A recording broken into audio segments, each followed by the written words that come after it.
ಹಿರೇಮಠ್ ಇವರು ನಮ್ಮ ಜಮಖಂಡಿ ತಾಲೂಕಿನ ಗ್ರಾಮಾಡಳಿತಾಧಿಕಾರಿಗಳು ಸನಾಳ ಗ್ರಾಮದಲ್ಲಿ ಕಾರ್ಯನಿರ್ವಹಣೆಯನ್ನ ಮಾಡ್ತಾರೆ. ನಿನ್ನೆ ಮಧ್ಯಾಹ್ನ ಒಂದು 12 ಗಂಟೆ ಸುಮಾರು ಅವರು ಒಂದು ಸನಾಳ ಗ್ರಾಮ ವ್ಯಾಪ್ತಿಯಲ್ಲಿ ಒಂದು ಟ್ರ್ಯಾಕ್ಟರ್ ಅನ್ನ, ಮರಳು ತುಂಬಿರುವಂತಹ ಟ್ರ್ಯಾಕ್ಟರ್ ಅನ್ನ ಹಿಡಿದಿರ್ತಾರೆ. ಅದನ್ನ ತಾವೇ ಟ್ರ್ಯಾಕ್ಟರ್ ನ ಹೊಡ್ಕೊಂಡು ಬರ್ತಾರೆ. ಯಾಕಂದ್ರೆ ತಮ್ಗೆಲ್ಲ ಗೊತ್ತಿರೋ ಹಂಗೆ ಮರಳು ದಂಧೆ ವ್ಯಾಪಕವಾಗಿ ಎಲ್ಲೆಡೆನೂ ಇದ್ದಾಗ ಟಾಸ್ಕ್ ಫೋರ್ಸ್ ನಾವು ಆಕ್ಟಿವ್ ಮಾಡಿದೀವಿ. ಲಾಸ್ಟ್ 3 ತಿಂಗಳಿಂದ ಟಾಸ್ಕ್ ಫೋರ್ಸ್ ನಮ್ದೇನಿದೆ ಅದು ಆಕ್ಟಿವ್ ಮಾಡಿದೀವಿ. ಎಲ್ಲ ಅಧಿಕಾರಿ ವರ್ಗದವರು ಆ ಟಾಸ್ಕ್ ಫೋರ್ಸ್ ನಲ್ಲಿ ಇರ್ತಾರೆ.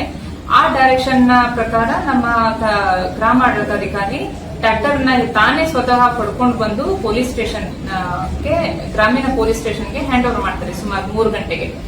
ಆನ್ ದಿ ವೇ ಬರುವಾಗ್ಲೂ ಸಹ ಅಲ್ಲಿ ಪೊಲೀಸ್ ಬೇರೆ ಇರ್ತಾರೆ, ಅದ್ರ ಜೊತೆಗೆ ಅವರು ಇರ್ತಾರೆ.